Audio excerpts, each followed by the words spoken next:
Olá, estamos começando mais um episódio de Cases e Causos da BMRA. Eu sou Daniel Escobar e tenho o prazer de dividir aqui a bancada mais uma vez com o Ricardo Nicodemos para receber convidados especiais que vão falar sobre o marketing e sobre a comunicação do agro dentro e fora da porteira. Não é, Ricardo? Isso mesmo, Escobar. A cada episódio nós trazemos 2 convidados para nos contar cases do varejo e causos relacionados ao agronegócio. Sempre com 2 convidados especiais, trazendo os bastidores, as histórias e curiosidades desse mundo da propaganda e do agronegócio. Cases e causos da BMRA é conteúdo relevante com gente interessante. E vamos começar ouvindo e assistindo a nossa vinheta. Solta a vinheta. Quem é que não tem na memória um case e um causo, uma bela história pra contar? Quem é que não gosta de uma boa prosa? Então é aqui mesmo seu lugar. Aqui você encontra o que quer, gente que fez e que faz, pra você falar e ouvir quando quiser. Aqui tem diversão, informação e muito mais. Nomes de sucesso, grandes profissionais, no podcast da BMRA. Apresentação: Daniel Escobar e Ricardo Nicodemos. Cases e causos ABMRA. Bom, o nosso primeiro convidado é um profissional de marketing com muitos anos de experiência. Foi head de marketing da montadora Nissan e liderou uma das campanhas mais emblemáticas do mercado de picapes. Nós queremos dar as boas-vindas e receber aqui o Murilo. Murilo, seja muito bem-vindo. É uma honra tê-lo aqui como nosso convidado para falar de cases. Eu que agradeço. Muito obrigado, Ricardo, Daniel. Carlão, prazer. Estamos aqui para ajudar a BMRA a divulgar no mercado cases e casos. Excelente. E nosso segundo convidado também é da área da comunicação. Ele que é jornalista de formação, ele é empresário, escritor, técnico agrícola e, como se costuma se definir, né, um verdadeiro entusiasta do agronegócio. Com mais de 40 anos de atuação no setor, é presença constante em eventos e feiras do agro. Seja muito bem-vindo, Carlos Alberto da Silva, o Carlão da Public. Ô Daniel, obrigado, Ricardo. É uma honra ter sido convidado para participar aqui desse case e causa da BMRA, nossa BMRA tão atuante nesse momento. Estou muito feliz de estar participando aqui de mais uma iniciativa dessa diretoria do Ricardo. Enfim, eu acho que é fundamental para a nossa divulgação, fundamental para a nossa missão, né? Que é falar do agro de uma maneira mais ampla e falar para um público maior. Parabéns pela iniciativa de vocês. Muito obrigado. É um prazer tê-lo aqui conosco. Bom, e para a gente começar esse papo, Murilo, a gente quer conhecer um pouquinho da tua trajetória profissional. Conta para a gente como é que o marketing, a propaganda entrou na tua vida, como é que você escolheu por essa carreira. Cara, é interessante porque eu escolhi fazer publicidade aos 14 anos. Então, de lá para cá, eu acho que eu não sei de outra coisa que não seja esse mundo. Mas eu esperava trabalhar com mídia e fui cair na parte vamos falar assim, de planejamento,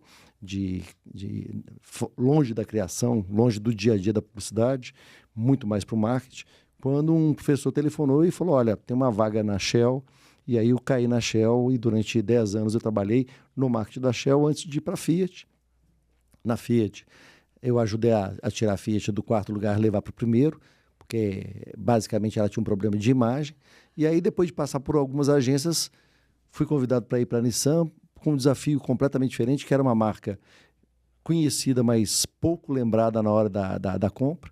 E o nosso desafio lá era transformar uma marca que não fazia diferença nenhuma em uma marca relevante. E aí a gente fez as loucuras, entre elas o Pôneis Malditos, porque era o que a gente precisava para chamar a atenção do público naquela época. De lá para cá, né, fiquei viúvo. Quando eu fiquei viúvo, eu resolvi mudar a minha carreira. e aí eu passei a ser consultor. Hoje eu tenho uma consultoria, tenho dado palestras, bastante palestras, porque eu virei top voice no LinkedIn, e isso dá uma projeção que eu não imaginava dar, e a partir daí o mundo se transformou, e hoje eu estou muito mais na questão, também dando aula, né? Na questão de explicar para os outros, ou mostrar para os outros como é que eles podem achar soluções para os problemas deles, do que basicamente trabalhar para uma empresa única e nessa empresa trazer soluções diferenciadas. Muito legal. Então você trabalhou no anunciante e trabalhou em agências também. E trabalhei também em veículo. Fui SBT e fui Sistema Globo de Rádio. Então eu tenho os 3 lados, o que ajuda na consultoria sentar e entender qual das pontas é que está, vamos dizer assim, desamarrada para poder dar o laço e a coisa funcionar direito. Excelente, muito bom. Falando em trajetória, a gente quer ouvir também um pouquinho da sua trajetória, Carlão. Como é que a comunicação, o jornalismo e o agro se encontraram na sua vida e como é que hoje isso está ali, né, funcionando no seu dia a dia? Bom, eu acho assim, a minha história de vida é uma história que se confunde também com o agro, né? Eu nasci na roça, eu moro hoje, por coincidência, a 3 quilômetros da casa do meu pai, onde eu nasci, meu pai mora lá até hoje, ou seja, a gente é de origem de produtores rurais, mas de pequenos produtores rurais, e eu fui estudar no colégio agrícola quando eu tinha 14 anos e me formei técnico agrícola e descobri quando estava no técnico agrícola, não sei por que cargas d'água, que eu queria ser jornalista. E aí eu acabei indo fazer jornalismo, eu sou formado em jornalismo na PUC, aqui de São Paulo, e depois também, enquanto eu estava na faculdade, eu arrumei um emprego no Bradesco, fui trabalhar na Fundação Bradesco. A Fundação Bradesco tinha uma empresa de inseminação artificial que cuidava que foi, talvez, enfim, uma das grandes responsáveis pela excelente trajetória da pecuária brasileira. Muito pouca gente sabe, talvez muito pouca gente sabe disso. E aí, um belo dia, eu resolvi sair de lá e fui trabalhar numa revista. E nessa revista, a minha função era escrever textos e vender também. E aí eu descobri um pouco uma necessidade do mercado. Em 1988, eu cheguei para o meu patrão lá da revista e falei, escuta, tem um negócio que vocês não estão enxergando aí. A gente ia vender anúncio para a revista, mas os caras não tinham quem produzisse os anúncios. Aí eu falei, eu tenho uma ideia aqui, eu já vendi, está aqui no meu primeiro contrato, mas a gente precisa ter uma agência para produzir, vai ficar um negócio melhor e tal. E aí foi isso, e eu falei para o meu patrão, esse negócio é novo e eu não tenho R$1 e quero 50% do negócio. E tem nome já, o nome vai chamar Public, do verbo publicar. Então, no dia 23 de setembro de 1988, nasceu a Public para ser uma agência, desde o primeiro dia, focada 100% em agronegócio. Então, desde então, a agência foi, enfim, nós trabalhamos já com muita gente do mercado, hoje continuamos aí atuantes, fazendo, enfim, nós fomos mudando, né? O mercado vai mudando, você vai adaptando, você vai fazendo as coisas e, então, dia 23 de setembro, inclusive, eu vou reunir o pessoal, nós vamos fazer um programa novo e vamos celebrar 37 anos de negócio. Em 2011, nós compramos essa revista, a Agro Revenda, que é a revista é a plataforma de conteúdo da distribuição do agro brasileiro. Nós compramos essa edição, essa revista, estamos publicando até hoje aí, com assuntos relevantes, Congresso da Andave aí está acontecendo. Então, e em 2014, eu decidi fazer o programa Fala Carlão e começou no Facebook, depois foi para o canal Rural, depois foi para o canal do Boi, hoje está no canal do Boi, um programa diário. Então essa é a história, de toda essa história, o programa de entrevistas, o Fala Carlão, que já tem 8.000 entrevistas com todo mundo aí do mercado, é o mais jovem dos nossos produtos. Então nós temos a agência de propaganda, a revista Agro Revenda e o programa Fala Carlão, um pouco resumindo um pouco dessa nossa história aí, e muito caos para contar no meio desse caminho aí. É isso. Muito legal. Bom, Murilo, a gente falou sobre a tua trajetória e você já citou a campanha Pôneis Malditos. Mas a gente queria conhecer um pouco dos bastidores. A gente quer que você conte como é que foi isso, assim, como é que essa ideia surgiu, qual era o momento da marca, porque a gente sabe que foi uma campanha que repercutiu bastante. Aliás, nós temos aqui um dos comerciais dessa campanha. Vou pedir para colocar, só para a gente poder ilustrar. Vamos lá? Você quer uma picape que tenha cavalos ou pôneis? Pôneis malditos! Pônei maldito, venha com a gente atolar. Odeio barro, odeio lama. Que nojinho, não vou sair do lugar. Te quero! Escolha uma picape forte de verdade. Nissan Frontier, 172 cavalos, a mais forte da categoria. A Nissan tem um jeito inovador de pesar a força. Pense num Nissan. Bom, essa campanha foi uma campanha extremamente ousada, que movimentou o mercado, chamou a atenção do mercado, mas a gente queria conhecer um pouco os bastidores. Qual era o momento da marca, como é que foi a criação da campanha em si e, evidentemente, a repercussão dessa campanha para a marca. Ok. Acho que o mais importante de começar falando é que eu sou um cara completamente apaixonado por planejamento, né? Então, assim, é uma coisa que faz parte da minha vida e, inclusive, hoje eu dou aula de planejamento. E quando eu fui para a Nissan, o pedido da empresa já era, olha, nós somos uma marca com baixa participação e a gente precisa, de algum jeito, inverter essa coisa. Se é um cara conhecido como um cara criativo no mercado, a gente quer essa criatividade no processo. Então, a primeira coisa que a gente fez, agência e Nissan, foi entender qual que era o problema da Nissan. E a Nissan, naquele momento, ela tinha 0,8% de participação, ou seja, cada 1.000 pessoas que compravam um carro, só 8 que compravam um Nissan. Ela era uma marca que todo mundo conhecia, mas quando saía para comprar, não lembrava. E aí, depois que comprava, não adiantava. Falava, puxa vida, devia ter passado na Nissan. Então, nosso problema era estar na mente das pessoas no momento da compra. Então, o que a gente fez? A gente resolveu criar uma campanha que fosse, olha, a Nissan tem um jeito inovador de fazer alguma coisa. Pense no Nissan. Ou seja, a gente queria que a pessoa lembrasse. E a grande questão é que a gente não tinha dinheiro. A gente era uma marca pequena, 13ª no mercado. As 5 maiores somadas, cada uma delas tinha 8 vezes mais dinheiro, então somadas eram 40 comerciais para cada comercial que eu colocava no ar. Então era muito difícil quebrar essa lembrança, né, essa não lembrança, digamos assim, fazendo um comercial enquanto os concorrentes estão fazendo 40. Então só tinha um jeito, ser criativo. E aí a agência e a gente na Nissan, a gente chegou à conclusão de que é o seguinte, a gente precisa de um formato criativo que rompa essa questão. Então a gente juntava todo o dinheiro do mês no final de semana. Porque no final de semana a pessoa tem tempo para assistir. Só que ela precisava assistir obrigatoriamente, se impressionar positivamente, a ponto de querer mandar para os amigos, conversar no final de semana. Ou seja, se ela não fosse viral, não fazia sentido.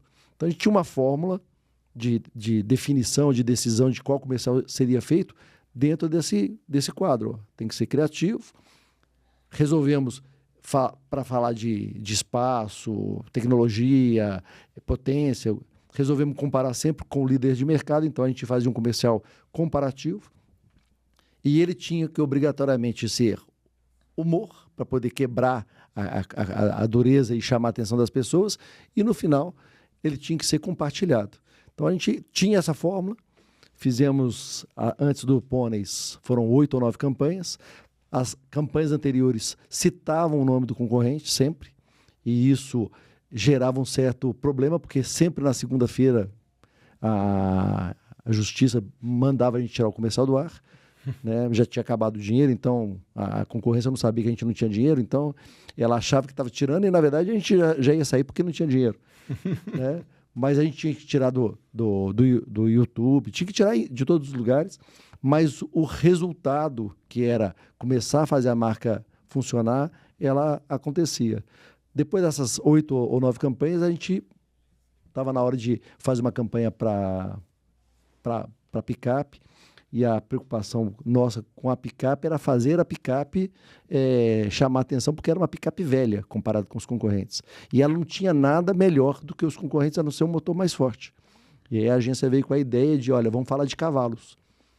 E para falar de cavalos, nós vamos falar que nós temos cavalos e os concorrentes têm pôneis.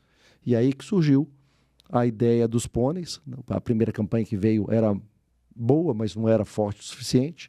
Eu falei com eles, olha, gosto dos pôneis, mas a campanha ela não empolga, volta, pensa de novo, fuma lá um Hollywood, sabe? Dá uma viajada, dá uma temperadinha e traz um negócio mais provocante. E eles trouxeram essa mistura do infantil, né, que é a coisa dos pôneis, com a malícia da maldade do diabo, etc. Tal, o maldito. E aí a campanha, na hora que a gente viu, só de ler o roteiro, você morria de rir. Eu falei, é essa a campanha, né? Só de ler o roteiro, a gente falava, nossa senhora, é essa a campanha. E produzimos, colocamos no ar e a campanha explodiu no Brasil e no mundo, que foi o mais interessante, é que ela explodiu no mundo como um todo. E aí, com isso, as vendas vieram, assim, mudou a história da empresa, uma campanha que durou um final de semana. Uma curiosidade que eu queria colocar ainda sobre a campanha, Ricardo, o processo de aprovação. Vocês estão falando de uma empresa japonesa, né? Ou seja, muito mais tradicional no modo...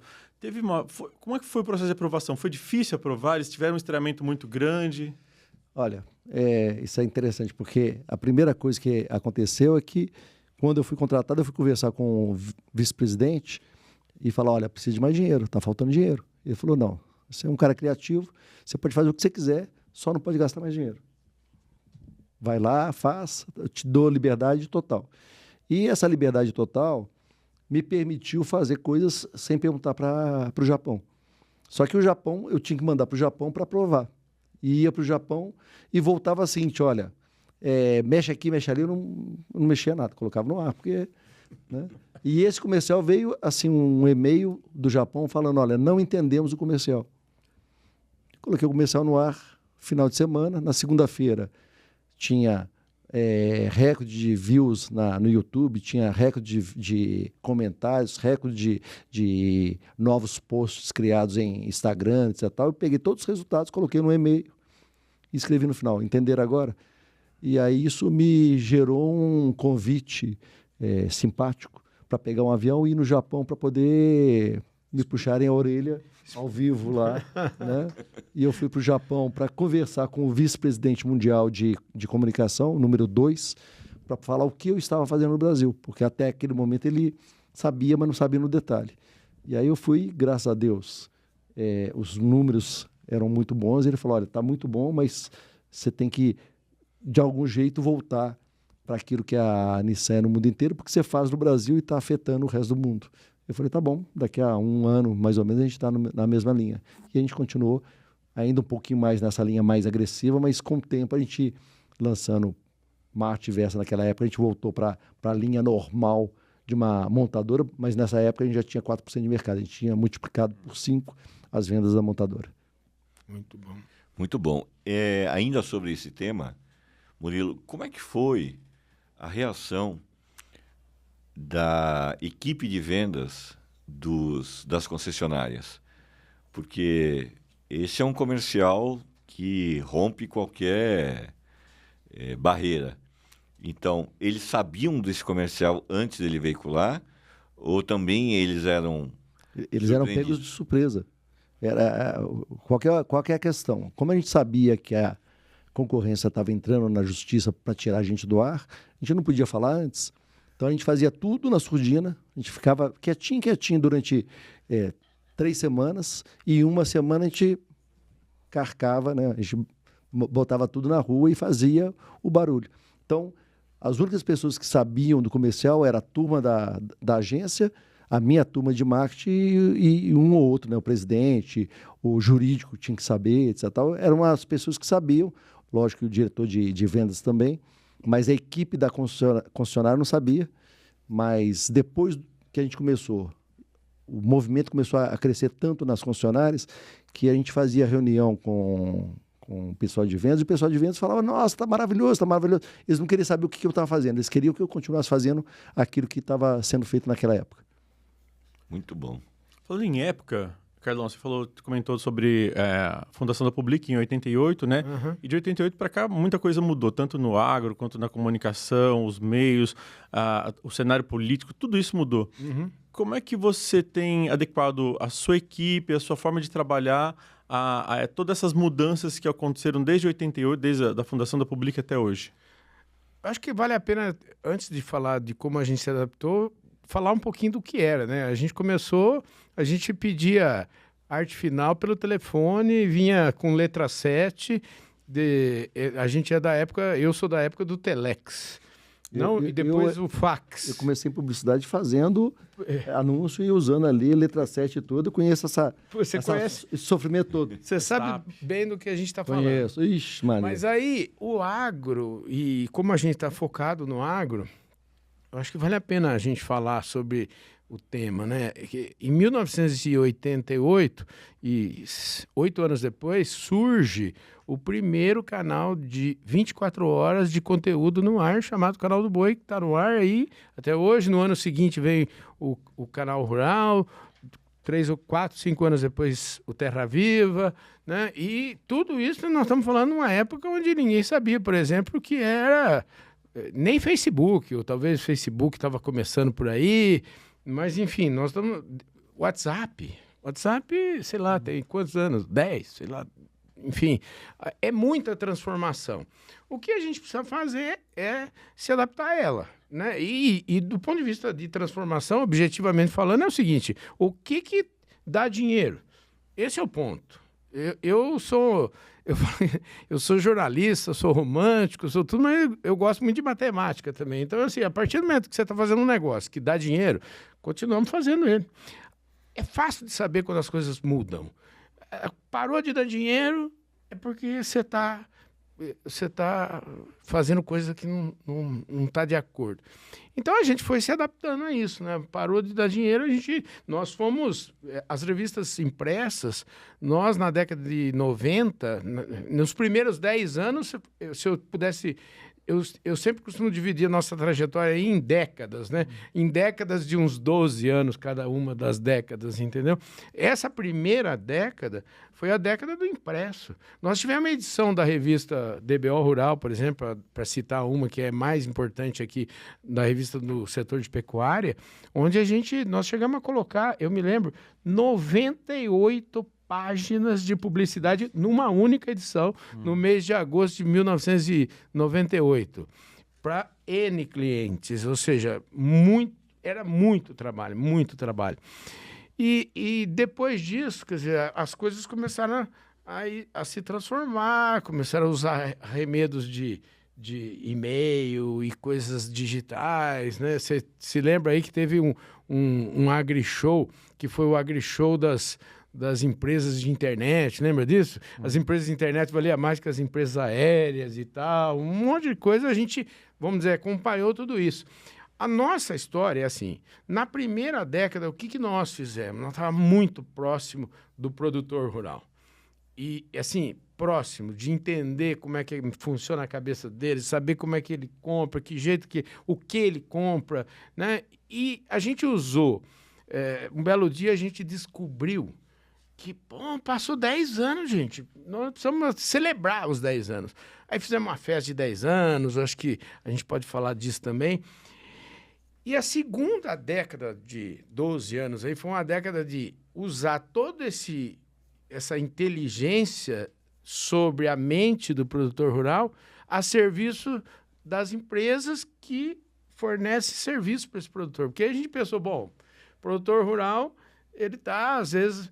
Não é o cara que mais gasta dinheiro, que mais investe. Quem investe são as empresas que vendem para o produtor rural. Opa, então, peraí, vamos falar com as empresas. E foi uma época que nós começamos a focar trabalho nesse sentido. Nós temos clientes, o caso da DSM, por exemplo, que hoje é dona da marca Tortuga, nós atendemos, até hoje trabalhamos com ele, e percebemos que o dinheiro estava nesse negócio. E aí a segunda década foi trabalhar para as empresas muito, então, trabalhando com empresas do setor de genética, de agricultura, semente, enfim, todo tipo de necessidade dessas empresas, até que surgiu, a gente fez uma espécie até que surgiu a oportunidade de comprar essa revista e também fazer o programa Fala Carlão. Então, a terceira década, vamos dizer, a década que a gente fez a gente juntou com a agência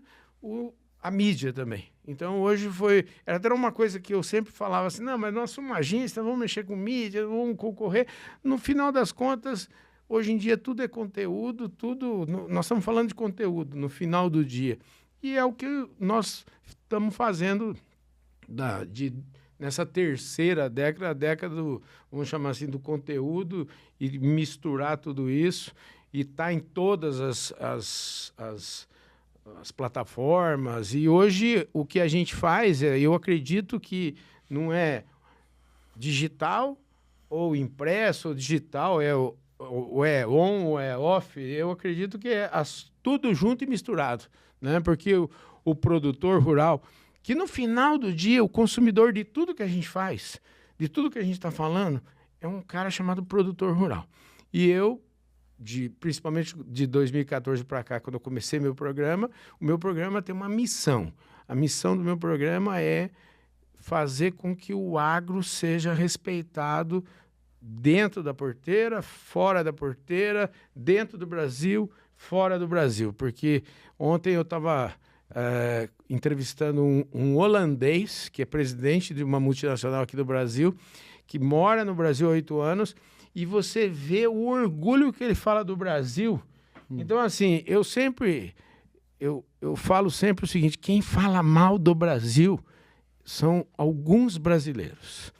Porque o mundo fala bem do Brasil. O mundo onde eu ando reconhece que o Brasil tem uma responsabilidade muito grande. Já hoje alimenta quase 1 bilhão de pessoas, né? E quando eu estou falando quem alimenta, nós estamos em última análise, quem alimenta é o cara que acorda cedo, que trabalha de sol a sol, que trabalha de segunda a segunda, que ele amanhece trabalhando e anoitece trabalhando. Ele está preocupado com isso. Então, eu acho que a gente que está na área de comunicação, o nosso papel é fazer com que essa grandeza do produtor rural ela seja reconhecida dentro do Brasil e fora do Brasil. Essa é a minha missão de vida e se transformou, assim, a gente tem que tomar cuidado, viu, Ricardo, porque a gente pede para Deus que ele atende rapidinho. E eu pedi há uns 4 anos atrás, eu falei, eu quero internacionalizar meu programa, eu quero ir fora do Brasil para falar sobre o agro brasileiro, e é o que virou uma realidade. Nós estamos, para citar um exemplo, a gente desde a COP27, que foi em Sharm el-Sheikh, no Egito, a gente participa dessa discussão, porque é um debate importante, o debate sobre meio ambiente, e é um debate que costuma sempre estar enviesado. É um debate que costuma sempre colocar o produtor rural como o vilão da história, e eu acho que, eu repito isso muito, os produtores rurais, eu me considero um produtor também, mas assim, nós precisamos mudar o viés dessa conversa. E se eu escuto muitas pessoas ainda falam, porque as cidades, o homem da cidade não nos compreende. Ricardo, se você não entender o que eu estou falando, a culpa não é sua, a culpa é minha, né? Então eu falo que o agro precisa sair das cordas, né? Toda pessoa nas cordas, a tendência é nocaute. Então a gente precisa sair das cordas e precisa mostrar e fazer o nosso discurso, que é o discurso simplesmente sem inventar nada. É só falar a realidade. Quem viaja, quem conhece o Brasil, não precisa inventar nada. Para defender o agro, não precisa inventar nada. Só precisa falar a verdade. Okay. E essa é a nossa missão. Ok, muito legal. Aqui a gente vai falar daqui a pouquinho de uma história curiosa, que nós vamos falar com o Carlão. Uhum. Mas agora, nesse momento aqui, a gente fala aqui da campanha Pães Malditos, que ele rendeu o prêmio Caboré. né? É considerado o Oscar da publicidade brasileira. E também te rendeu uma viagem ao Japão para explicar esse fenômeno com os líderes. Você já falou um pouquinho sobre essa questão do lado do puxão de orelha e tal. Depois disso, como é que se desenvolveu os próximos passos da campanha? Você até falou que teve ali depois alguns materiais que foram para as redes sociais, que ali os pôneis também ganharam uma outra roupagem ali, teve o pônei lá que muda de personalidade. Como é que foi um pouquinho dessa segundo passo? Assim, eu tenho a sorte de tirar férias e quando eu volto de férias tem alguma coisa melhor do que quando eu saí de férias. Eu saí de férias com um comercial já aprovado e quando eu voltei a agência veio e falou, olha, tive uma ideia maravilhosa. A gente está sempre muito passivo no YouTube, vamos ficar ativo, vamos provocar as pessoas no YouTube, já que a maior audiência nossa é no YouTube, e vamos criar a maldição dos pôneis. Então, isso que você está falando foi um rabicho, pela primeira vez colocado num comercial no YouTube, tanto que virou exemplo no mundo inteiro, que o próprio pessoal do YouTube mostrava para tudo quanto é empresa, para falar, olha, dá para fazer isso aqui, que provocava as pessoas e falava, olha, você vai passar esse comercial para 10 pessoas. Se não passar, você vai ficar com a maldição do pônei, você vai ficar com essa música presa na sua cabeça durante 10 anos. E o comercial, para você ter uma ideia, o comercial anterior a esse, a gente tinha batido 750 mil views antes de ser tirado do ar pela Justiça. A Justiça pediu para tirar, a gente tirou 750 mil. E esse comercial ele entrou na sexta-feira à noite. Antes dele entrar, a gente recebeu uma ligação da agência do concorrente, falando, olha, esse comercial não pode ir para o ar. A gente falou, tá bom, e colocamos, é lógico. Porque o concorrente é o concorrente. Uhum. E esse comercial foi para o ar e no final de semana, só no final de semana, ele já chegou a quase 3 milhões. Estamos falando de que ano isso? Estamos falando de 2011. Só para você ter uma ideia, era um ano em que não se podia colocar propaganda paga no YouTube. O YouTube tinha acabado de ser comprado pela empresa lá, pelo Google, né? Então não existia a possibilidade de ter propaganda. Você podia pôr o seu comercial gratuitamente como material, mas você não fazia o que hoje a gente faz, que é impulsionamento. Então esse é um comercial que deu quase 16 milhões de views, e 16 milhões de views significa mais ou menos uma campanha hoje em dia que tenha que ter tido 88 milhões de views pagos para dar 16 gratuitos. E esse comercial foi o mais visto no Brasil, mais visto na África do Sul, mais visto na Arábia, mais visto na Rússia, mais visto no México, segundo mais visto no Japão. Esse comercial explodiu. E, como você disse aí, me gerou esse convite aí explicar para o meu chefe o que a gente estava fazendo. Trouxe prêmio, acho que a gente ganhou todos os prêmios no Brasil, inclusive o Caboré. O Caboré, graças a Deus, eu tinha ganho já um pela Fiat, ganhei o da Nissan também, que é um prêmio que realmente marca a qualidade do comercial. E a gente ganhou talvez um outro prêmio muito importante, que é o F, que ele fala, olha, o Caboré é a criação, o F é a eficácia, a eficiência do comercial. E esse comercial trouxe para a picape 84% de crescimento de vendas. Então, assim, foi em todos os pontos, ele foi genial, porque lhe mostra, além de tudo, como é que você, com criatividade, mesmo não tendo dinheiro, você consegue fazer uma boa história acontecer. Muito bom. Muito bem. Bom, agora sim, Carlão, vamos conhecer aí a história do Boi na Paulista, né? Isso foi em comemoração aos 10 anos de trabalho de vocês. E a gente tem um vídeo para lembrar esse momento. Vamos ver esse vídeo aí? Vamos lá. Bacana, hein? Olá, tudo bem? Uma cena rara na cidade grande. O Birô foi a São Paulo participar da festa de 10 anos da Public, a maior agência de publicidade de agropecuária do país, e encontrou na Avenida Paulista um touro limousin de 1.500 quilos. Imagine, no meio de todo aquele movimento, todo aquele trânsito que não para, você dá de cara com um touro, daqueles grandes. Isto tudo foi uma estratégia de marketing para mostrar que no campo não existe crise. Aliás, o setor de agronegócios movimenta nada menos que 340 bilhões de reais por ano. No meio da multidão e das sirenes que movimentam o centro financeiro de São Paulo, uma surpresa da pesada. Um touro limousin de 1.500 quilos e uma novilha Nelore, passeando sem pressa pelo metro quadrado mais valorizado do país. Mas quanto vale um touro na cidade grande? Uns 800 mil reais. Ah, olha que tá vendendo minha fazenda, só que eu vou colocar o boi aonde? Ah, não tem preço. Na natureza não deve existir muitos desses, não. Para quem está acostumado com um bichinho mais compacto, essa foi a oportunidade de acariciar um touro que foi campeão em Paris e que deixa a curiosidade pequena perto de tanto músculo e carne. Até o chefe ficou com vontade de dar uma mordidinha. A Argentina que o diga. Que pena que seja tão bonito e que nós não lo queramos comer. Muito bom. Conta pra gente um pouquinho desse bastidor, dessa ideia, as dificuldades, mesmo naquela época, para poder trazer um boi para a Avenida Paulista. Bom, eu acho que é o seguinte, nós fizemos porque a gente não sabia que não podia, entendeu? Então, primeira coisa, deixar claro isso, né? A gente...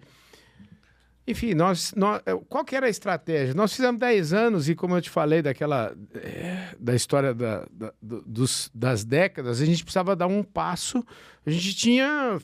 Nós chegamos vamos dizer, na nossa atuação, nós éramos líderes de mercado. Então, falou assim, mas e agora? Para onde nós vamos? Então, a gente decidiu fazer essa festa, e foi uma festa nesse hotel, que era um hotel 5 estrelas, ali é uma quadra da Avenida Paulista, e nós decidimos fazer uma festa e chamamos quem? Vamos chamar todos os nossos clientes, vamos chamar os produtores rurais e vamos chamar o pessoal das empresas que a gente quer trabalhar. Para quê? Para mostrar para eles, ó, o povo que está aqui, né? Na época, contratamos o Joemir Betting, que era o jornalista de economia mais importante do Brasil, para fazer uma palestra no evento. Então, lotou. Nós fizemos um evento para 500 pessoas e foi uma maravilha e tivemos uma ideia. Falamos com um cliente nosso que tinha importado esse touro de Paris, da Agropecuária Corona. Ele concordou, trouxemos o touro, falamos com o Joca Simonsen e ele trouxe a vaca Nelore, colocamos os dois ali na porta do hotel. E aí, quando foi 4 horas da tarde, e isso não estava previsto, mas assim, minha vida, quem me conhece sabe que eu não tenho roteiro, né? Então, assim, minha vida, quando deu 4 horas da tarde, eu falei, gente, os touros, vamos dar um passeio, uma quadra da Paulista. Peguei os peões e falei, vamos lá para a Paulista. E saí mandando pelo quarteirão. Não tinha autorização de ninguém para fazer isso. E nem tinha ideia de que isso poderia... Eu conheci os touros, tudo mansinho e tal. Pegamos e fomos. É engraçado que... O que nós fizemos nós constituímos nessa época... Pegamos nossos principais clientes, eram uns 15 grandes empresários, grandes clientes, grandes fazendeiros. Falamos, vamos fazer esse povo fazer parte do conselho da Public. E fizemos lá uma festa. E no hotel estava hospedado o Oswaldo Possari, que é um empresário lá de Mato Grosso do Sul. Na época até era vice-prefeito de Campo Grande e tal. E ele, como vários outros, vieram. Mas ele me contou essa história. Porque ele disse que ele estava lá se preparando para ir na festa e tal. E o filho dele disse que falou, pai, eu tô vendo aqui na televisão, tem um cara na Avenida Paulista com uns boi. Diz que ele falou assim, é o Carlão, vamos descer lá. E aí, foi isso. Então, a gente levou, foi uma baita ação, acho que foi muito legal. Deu tudo quanto é mídia espontânea, televisão, jornal, Estadão, Jornal da Tarde, Folha de São Paulo. Ou seja, foi uma ação que rendeu muito e... fez parte dessa celebração, de nos apresentar às empresas que a gente queria trabalhar. Ó, a gente faz umas coisas fora da caixa. Então, assim, a gente não está só nós não somos só o povo da página simples e página dupla, assim, entendeu? A gente pensa diferente. E deu muito certo. A gente foi contratado por Bayer, por várias empresas aí, trabalhamos, como eu falei para vocês, na segunda década nossa, foi focada em atender esse povo. E foi uma ação, eu diria o seguinte, a gente tem que tomar muito cuidado, para a gente não falar que as nossas ações são disruptivas. Porque eu considero esta ação aqui uma coisa disruptiva até hoje. Hoje, talvez, ela, além de disruptiva, ela seria impossível de você conseguir, talvez, autorização para trazer um boi na Avenida Paulista, uma vaca. E o que nós fizemos, efetivamente, nós não tínhamos nenhuma autorização. Eu sou réu, confesso. A gente não pediu autorização. Fomos e fizemos. Prescreveu, você já pode falar, né? Exatamente, já está prescrito. É mais ou menos o que você fez lá. Não pode pôr isso no ar. Pô, tá bom. Bora lá, entendeu? E essa ação realmente é um orgulho para mim. Essa eu falei dela ontem, nós estávamos num cliente falando sobre o trabalho da agência e tal, e a gente... É uma ação que mostra que é possível sair da caixa, é possível fazer uma coisa diferente, como vocês fizeram aí com esse trabalho da Nissan. E, enfim, eu acho que quando o desafio de tudo é assim, com dinheiro, com muito dinheiro, ok, dá para fazer, é bem mais fácil. Agora, sem dinheiro é que são elas, né? Porque, como diz meu irmão, ideia cara é fácil. Agora, ideia barata e boa e efetiva é mais difícil. A gente tem que gastar um tutano. E aí, só para concluir, essa história que eu falei do Joelmir, e é interessante, porque nós estamos falando do ano 1999, né? E o Brasil, praticamente em 99, ele não era nada em termos de, se você pegar exportação, blá, blá, blá, proteína, tudo. O Joelmir tem uma frase que ele diz assim, tá nesse vídeo também, ele fala assim, porque o Brasil, porque daqui 50 anos, o mundo vai precisar do Brasil pela primeira vez. E ele fala que nesse mundo, eu gostaria de ser neto de mim mesmo, ele falava. Porque nessa época eu queria estar no agronegócio. Então ele projeta, e ele tem uma hora que ele fala dos próximos 20 anos. E é tudo que ele falou nesse dia 14 de março de 99, é o que aconteceu do ano 2000 para cá. E o Brasil se transformou no que é hoje líder de exportação em proteína animal, frango, aves, enfim, suco de laranja, café. O agro brasileiro é o que é hoje, por conta de ter produtores. Eu acho que o agro brasileiro ele é fruto de 3 temas que são super importantes. A ciência, né? Ou seja, pesquisa, a Embrapa teve um papel importante, continua tendo. A inovação é o setor que, eu diria assim, o agro brasileiro é o setor onde a inovação está mais no up-to-date. Não existe outro segmento que use mais inovação do que o agro.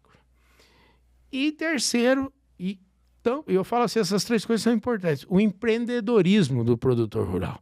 Ou seja, o cara que vai lá. É risco. O cara vai e põe todas as fichas, e tem ano que tem revés e tal, mas não é um cara. O produtor rural não é um cidadão que está pensando nesta semana ou neste ano. É um cara que está pensando 20 anos para frente. Imagina um cara que faz hoje integração lavoura, pecuária e floresta. O cara que planta uma árvore, ou que planta eucalipto, ou que planta qualquer tipo de reflorestamento, ele está pensando, ele está falando de algo que vai voltar para ele depois de 10 anos, ou depois de 20. Eu me lembro, eu fui no primeiro dia de campo de um cliente nosso, lá em Barra do Garças. Isso eu estou falando de quase 30 anos. 20, pelo menos uns 25 anos atrás, eu encontrei com o seu Rubico Carvalho. O seu Rubico Carvalho é um dos 4 importadores da última importação de genética Nelore da Índia que o Brasil fez. E que o Brasil é hoje tudo que a gente é por conta dessa importação, por conta do trabalho que, a partir disso, os selecionadores fizeram. O seu Rubico chegou lá no evento, já tinha 80 anos, acho, e chegou lá, ô, seu Bico, não, eu tô vindo da fazenda, nós estamos plantando mogno lá. Você imaginou um cidadão com 80 anos plantar mogno? Esse é o espírito do produtor rural. E esse, de novo, eu faço questão de realçar isso. Essa é a minha bandeira. Essa é a minha missão de vida. Porque eu acredito, viu, Murilo, que em cada praça pública deste Brasil tinha que ter uma estátua em homenagem ao produtor rural. Porque ninguém... A gente acordou, você tomou café hoje da manhã, eu tomei, vocês tomaram café da manhã por conta do trabalho do produtor rural. A gente vai almoçar por conta dele, a gente vai jantar por conta dele. Você está vestindo essa blusa de algodão aqui por conta de um produtor rural que plantou algodão. Ou seja, tudo, o mundo, o agro permeia o mundo todo. E cabe a gente que está na comunicação fazer isso chegar no lugar certo. Eu não esmoreço com isso. Eu acho que a gente tem muito trabalho. Enquanto as pessoas não estão entendendo direito o que é essa força do produtor, é um sinal que a gente tem muito trabalho para fazer. Nós vamos para frente, né? Ok, muito bom, muito bem. Bom, Murilo, quando uma empresa, um cliente, contrata uma agência e pede a ela uma campanha publicitária, quer visibilidade, quer resultados, e você contou um pouco sobre isso na nossa conversa aqui. Mas nos chamou a atenção que você falou sobre esse impacto ter acontecido fora do Brasil, com a campanha da Nissan. Conta um pouco como é que isso aconteceu e se isso foi bom ou isso foi ruim. Olha, depois de 13 anos, né, 14 anos agora, eu olho para trás e falo, nossa senhora, se eu estivesse no lugar do Japão, eu também tinha ficado incomodado.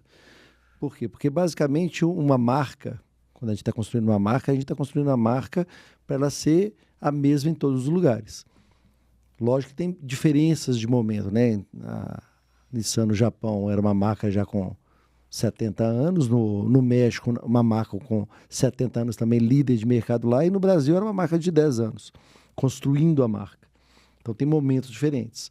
Mas a internet, ela causou uma ruptura, vamos falar assim, na comunicação, porque antigamente eu conseguia controlar muito facilmente a comunicação de um estado, de uma cidade ou de um país, que é uma coisa que hoje você não faz.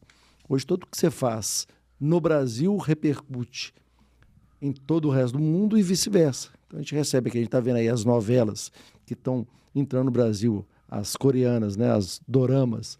É uma cultura de lá que está afetando o nosso mercado e está afetando o nosso jeito de fazer novela, que é um jeito vencedor no mundo inteiro. Então, assim, na comunicação, não tem jeito mais de você pensar como é que você comunica, se você é uma marca internacional, sem correr o risco de atrapalhar a imagem em outro país. O que deixou muito mais complicado, muito mais complexo a comunicação. Mas não quer dizer que não tenha solução. Na verdade, o que precisa é, claramente, você entender o momento de cada marca e como é que aquela imagem que você quer construir pode ser construída em cada país. Naquele momento, eu não tinha opção. Eu tinha uma missão dada pelo meu vice-presidente que era, olha, quebra a banca, faz diferente, mas salva a empresa no Brasil. Salvei a empresa no Brasil, mas com certeza, quem assistiu comercial, imagina, lá no Japão, que está acostumado com comercial, só do carro andando, mostrando o carro sem muita agressividade, entra um comercial desse que é bastante pungente, vamos chamar assim, o cara fala, mas esse é aquele carro que eu tenho ou esse é outro carro? E aí o risco é realmente nós fazendo aqui a solução nossa atrapalhar alguma coisa que eles estão construindo lá há muito tempo. Entendeu? Entendemos. Falando um pouco da estética, inclusive, desse material, Murilo, ele é muito calcado no humor, né? Mas ele também traz pitadas de ironia, ele é provocativo. Inclusive, você estava falando um pouquinho sobre a questão até de se preparar. Vocês já tinham uma equipe preparada para ser acionada pela área jurídica do concorrente, inclusive, né? E essa é uma pergunta que eu queria fazer, inclusive, para os dois. Acho que vocês dois podem contribuir com essa questão. O que mudou no humor, na publicidade, de lá para cá? A publicidade ficou mais conservadora, ela ficou mais cautelosa. O que mudou da publicidade que a gente não vê mais tantas peças com essas características? Eu diria o seguinte, mudaram duas coisas. Primeiro, o tipo de liberdade que a gente tinha em termos de comunicação, ela mudou porque o ser humano evoluiu. Então, assim, certas piadas que a gente podia fazer, que hoje são bastante preconceituosas, naquela época eram consideradas normais. Uhum. E a gente vê que o humor continua existindo, só que o humor hoje em dia ele é muito menos calcado na deficiência ou na diferença. É muito mais calcado no fato em si e não nas pessoas. Acho que essa é a principal coisa que mudou em termos de comunicação, em termos de humor.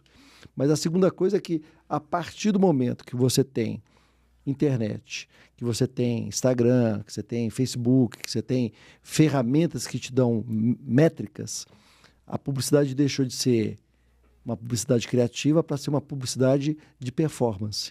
Então, hoje, basicamente, todas as agências, todos os clientes buscam muito mais a performance, ou seja, coloquei no ar, deu ou não deu resultado, veio ou não veio as vendas, do que antigamente a gente tinha um delay, vamos falar assim, né? Eu colocava o comercial, hoje demorava 30 dias, 40 dias, 20 dias para eu descobrir se deu resultado ou não. E essas duas coisas mudaram muito a comunicação. Só que o que vai acontecer da agora para diante? As empresas, no geral, todas elas estão tendo performance. Aquilo que diferenciava antigamente um banco, tipo o Banco Itaú, dos concorrentes, hoje o Itaú tem uma performance boa, mas o Santander também tem, o Nubank tem. Então, volta a ser importante a criatividade. Então, o que a gente vai ver é como se fosse um pêndulo. O pêndulo está voltando para a criatividade depois de ter ido para o lado da performance. Bem provável que o humor volte. Eu acho essa alusão aí até dá para um gancho que eu queria pegar, por exemplo, que existiu aí nos últimos tempos, né? Se a gente for pegar em termos de seleção genética, por exemplo, vamos falar da raça Nelore, que é a raça do Brasil por excelência. Há uma discussão que foi por longo período aí. Mas será que o pessoal da performance que faz seleção baseada nos números e programa de melhoramento genético, os caras esqueceram completamente da raça, de como eram as características da raça. E isso foi fazendo com que o Nelore ganhou performance, mas começou a própria performance, pela falta de pureza racial, acaba começando aquela performance que o indivíduo tem, acaba não indo para a geração seguinte. Então, como você falou, o pêndulo foi lá do lado direito, está voltando, e agora começa-se a importância também de selecionar dentro desse equilíbrio que precisa existir entre beleza, e aí, fazendo uma alusão à beleza, nós estamos falando uma alusão à criatividade, tudo isso, a performance. E à medida que todo mundo tem performance, aonde vai estar a diferença? Aonde você pode fazer a diferença? E hoje, eu acho que, assim, eu, inclusive, falo muito. Hoje, a história da performance é que nem falar em qualidade. Qualidade, se eu tenho um produto, eu estou colocando meu produto no mercado, qualidade não é diferencial, zero. Qualidade é minha obrigação. Eu estou indo para o mercado oferecendo um produto, se ele não tiver qualidade, você já está fora. Então, qualidade não é mais diferencial. O que vai ser diferencial é a criatividade, é o jeito, é o atendimento, a proximidade com o seu cliente, é tudo isso. O que a gente chama de a milha extra, ou seja, seu cliente comprou um contrato X com um combo tal, e ele receber aquilo na íntegra, receber tudo aquilo na íntegra é completamente sua obrigação. Agora, você precisa, se você entrega milha extra, se o atendimento é bom, tudo isso faz a diferença. O humor, a gente está cheio de exemplo aí no agro de humor. E o que a gente vê, que eu acho que é o que funciona, é quando o humor o cara tá fazendo um humor, mas se você pegar ali nas entrelinhas, pô, esse cara, ele tá falando toda a verdade do mundo. Não tem o humor, não é o humor só pelo humor, para fazer gracinha. Não, mas é um humor inteligente, que passa uma mensagem. Eu acho que esse é o ponto. E, para fechar, uma coisa que a minha opção também, eu acho assim, a minha opção de vida é a história que eu chamo de agenda positiva. Eu acho que o amor constrói muito mais do que a crítica, do que a dor. Então, eu estou sempre olhando... Eu falo sempre que assim, meu copo está sempre meio cheio, né? Esse é o ponto. Eu acho que isso é uma coisa importante de trazer aqui também. Muito bom. Excelente. Murilo, a gente queria também aproveitar para falar um pouquinho da sua experiência também com outra marca, que foi a Fiat. Você teve uma experiência com o Doblô, um carro ali que ele teve ali uma certa dificuldade de entrar no mercado, ele era um pouco diferente daquilo que o consumidor estava acostumado. A gente queria que você comentasse um pouquinho como é que foi a experiência com a Fiat, com esse modelo de carro em específico. Mas antes, a gente tem aqui 2 comerciais da época que tiveram. A gente vai soltar eles aqui na sequência e na volta já falamos com você a respeito deles. Ok. Vamos lá.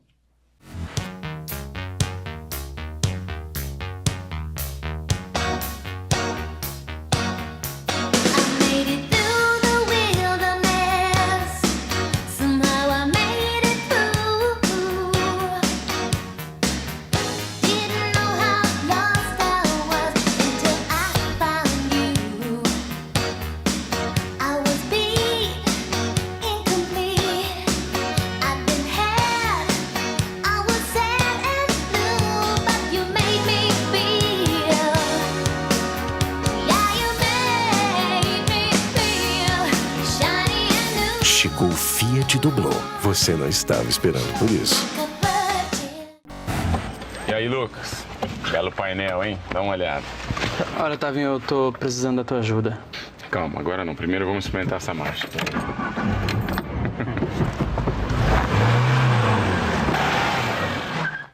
Uma peça usando ali uma figura, né, extremamente conhecida como a cantora Madonna e um publi numa novela de época. Como é que se deu esse... Eu vou ampliar um pouquinho a história só para entender. Eu vou de novo atrás de planejamento, explicar o porquê da coisa. A gente, quando eu fui para a Fiat, a gente era a 3ª marca.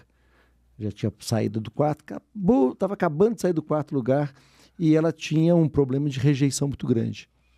Era uma marca que tinha 16% de rejeição, enquanto os outros 3 concorrentes tinham 1% só.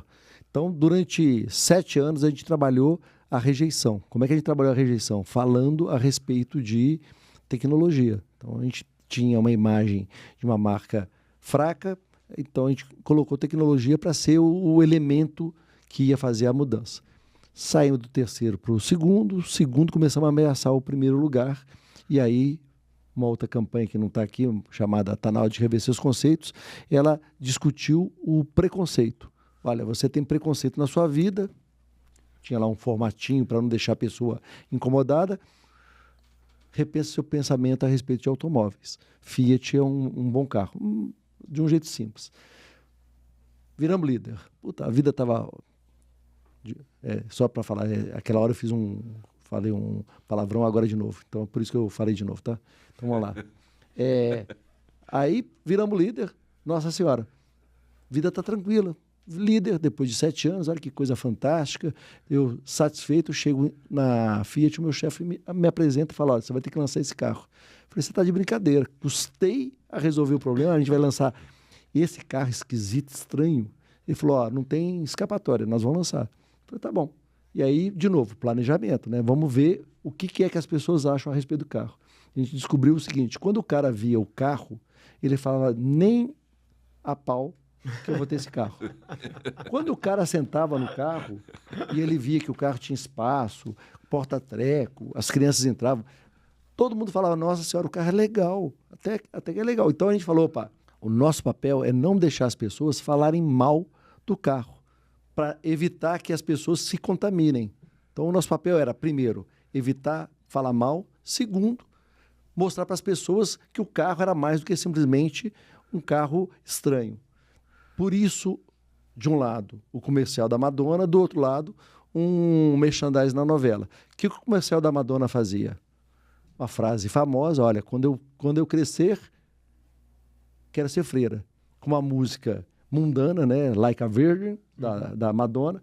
Então, assim, é um choque, tipo, essa mulher, aos 12 anos, falou que ela ia ser freira e depois ela virou o que ela virou. Então, o comercial fala, olha, pense 2 vezes antes de dizer que você não vai ter um carro, um Fiat Doblô, porque pode ser que você se arrependa. Isso era o comercial para evitar que as pessoas falassem mal do carro. Funcionou maravilhosamente bem. Mas precisava mostrar o carro. Então, a gente fez todos os merchandises que tinha, todas as novelas, todos os programas de auditório, que esse é o comercial numa novela da época, que a gente tinha uma família mostrando, cada um usava o carro diferentemente. O filho ia surfar com o carro, a mãe ia fazer compra com as amigas, o cara mostrava que o carro era um carro que podia ir para a empresa. E logo depois disso a gente fez o caso dos artistas do Silvio Santos.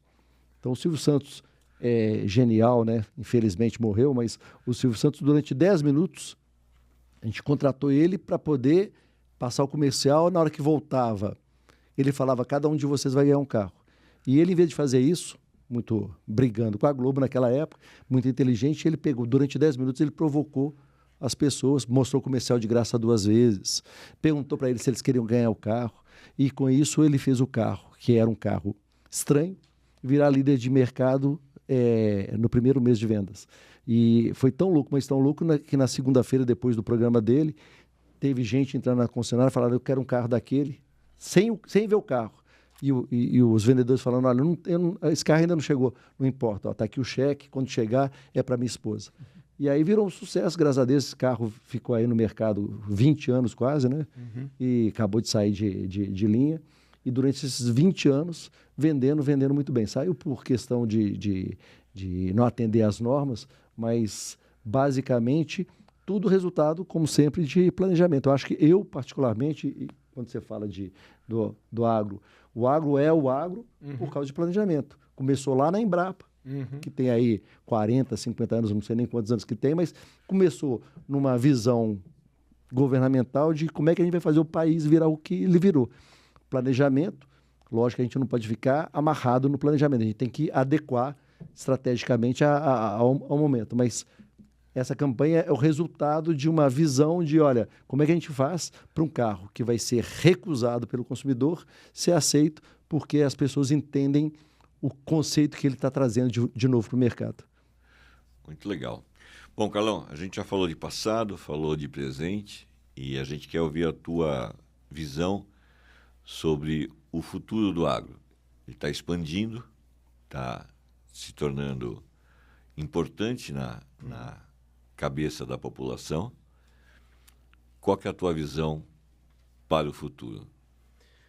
Eu vou pedir emprestado, para te falar dessa visão, uma frase de um entrevistado importante, sempre teve no Fala Carlão, que diz assim, que o agro, se fosse um campeonato de Fórmula 1, que tem 23 etapas, né, o ano inteiro, e cada etapa tem 70 voltas, o agro vive hoje, com tudo que eu já falei, a volta de aquecimento dos pneus da primeira etapa.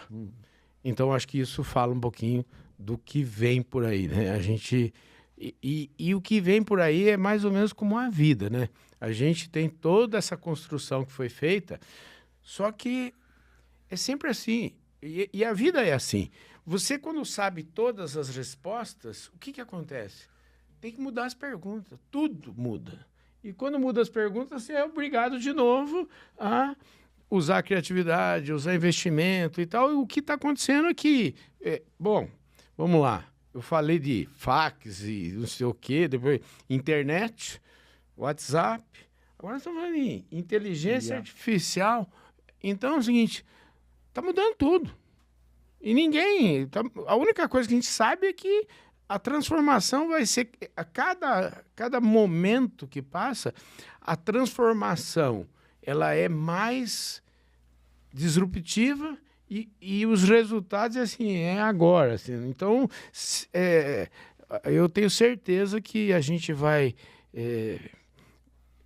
cada vez crescer mais, cada vez ficar mais relevante. Agora, a gente precisa estar antenado nas mudanças que elas são inexoráveis, ou seja, elas vão acontecer. Então, não se trata de... Elas já estão acontecendo. Então, eu acho que eu vejo, de novo, um novo crescimento. A gente pega, assim, o Brasil, para a gente falar de agro, para embasar um pouco mais do que eu estou... para não ficar parecendo que é só uma visão romântica, a gente tem 80, 100 milhões de hectares, tem números aí que fica a partir de 70 a 100 milhões, todo mundo fala 100 milhões de hectares. Vamos pegar esse número de pastagens degradadas para recuperar. Então é o seguinte, só para recuperar essas pastagens e transformar isso tudo em pastagens melhores e uma grande maioria em agricultura, só isso vai requerer da gente quanto de investimento em tecnologia, em fertilizante, em inovação, em comunicação, tudo isso. Então eu sempre digo para os mais jovens, eu falo, vem para o agro, que o agro é onde...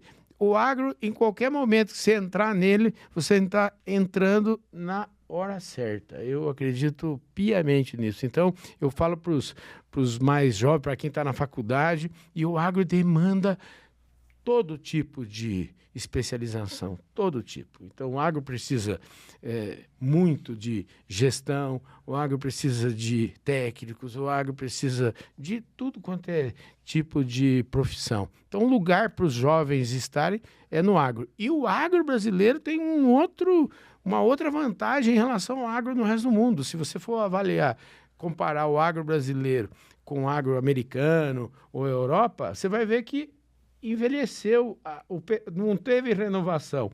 E aqui é o contrário. A gente, quando eu era jovem, a gente precisava sair da roça para ter algum futuro. E hoje, se você quiser ficar na roça e ter futuro, você precisa sair para estudar, porque senão você não fica na roça. Hoje em dia, a exigência de conhecimento é tão alta que se você não tiver bagagem, se você não for estudar, você não fica na roça. Na roça hoje é lugar de quem sabe, de quem estudou muito, de quem está up to date com tudo que tem de mais moderno e inovador no mundo. Então, isso tudo faz... Eu tenho certeza absoluta. Se estivesse começando a minha vida profissional hoje, eu investiria no agro, eu ficaria no agro, porque o agro é onde as coisas vão acontecer. E os nossos problemas, viu, Ricardo? Eu tenho... Isso é uma fé que eu tenho. O Brasil tem problemas... Eu conheço o Brasil bastante. E essa revista que está tratando de infraestrutura, de logística. E o Brasil está tudo por fazer. Murilo, é o seguinte, sabe por que o Brasil vai ficar muito rico? Porque nós temos que construir tudo. Se você pegar os Estados Unidos, a Europa, que você andar por lá, você não tem o que fazer mais. Está tudo feito, tudo construído.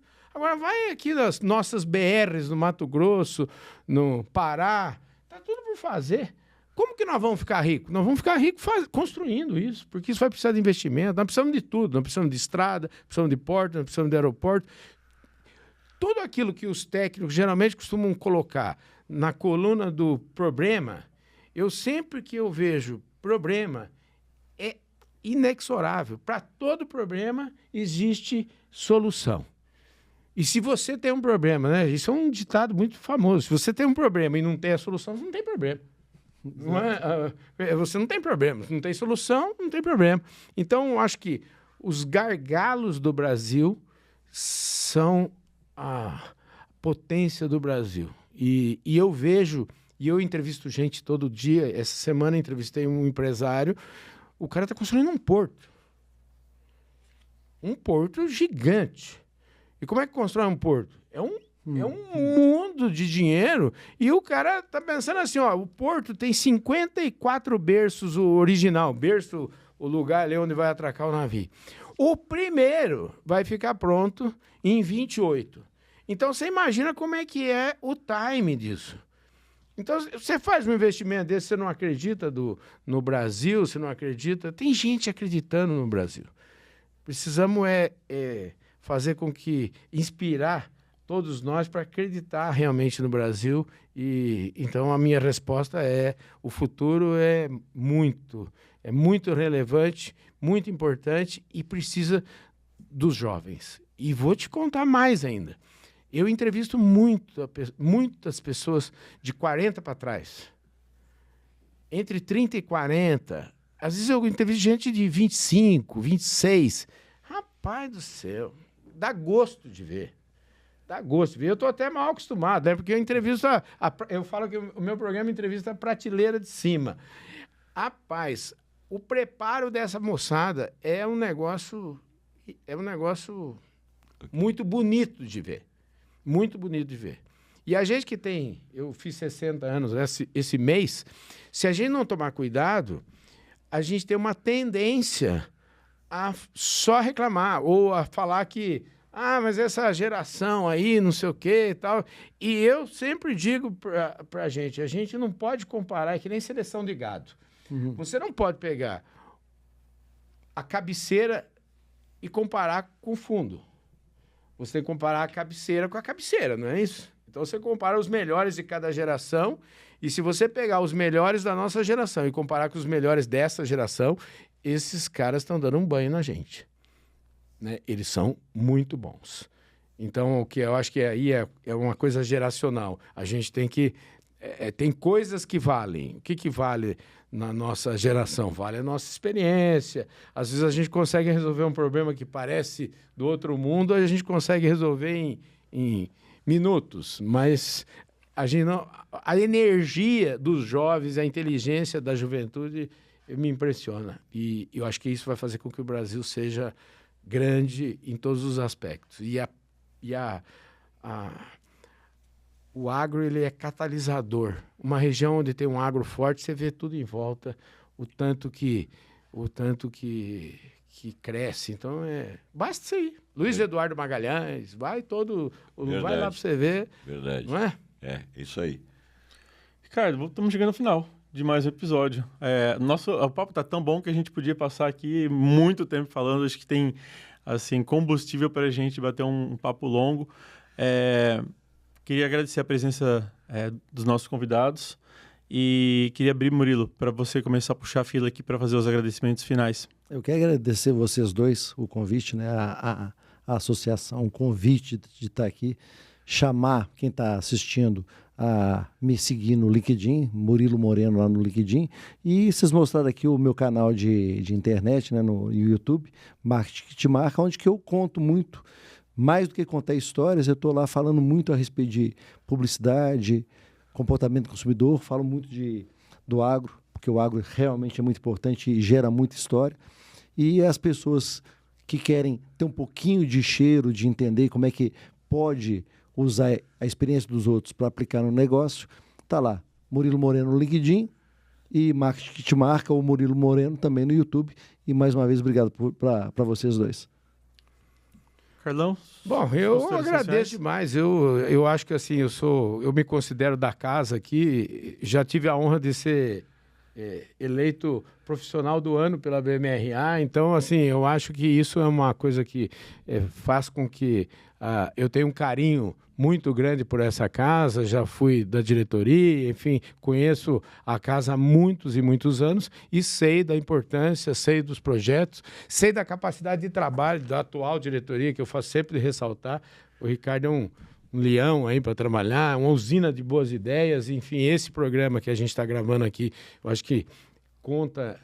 faz parte disso. Eu, inclusive, tenho uma entrevista que eu gravei com o Ricardo para o meu programa, onde ele fala, nós vamos fazer isso. Então, é importante quando a gente pode falar que nós vamos, pode até mostrar, nós vamos e fizemos, né? Então, acho que o mundo é de quem faz, né? Então, é super importante eu falo que são 3 pilares importantes. Você precisa querer, você precisa planejar, mas você precisa agir, você precisa fazer, né? Então, eu queria só gratidão a vocês por lembrarem e por nos convidarem e me colocar em contato com um fera desse aqui, né? Então, mesmo, prazer. É uma honra. Eu falo que a vida é sempre assim, né? É sempre construindo relações. A minha vida é fruto de relações, é fruto de cultivar relações. Eu tenho amigos de 40 anos e todo dia chega mais. Então, o Murilo, eu te considero já, então, faz parte do meu cartel de amigos. Viu? O interessante é que eu conhecia a agência, conhecia o seu nome, eu não te conhecia ao vivo. Pois é. Então, ao vivo é mais interessante do que as fofocas, as notícias, as histórias que o pessoal conta por aí. Maravilha. Parabéns, viu? Obrigado.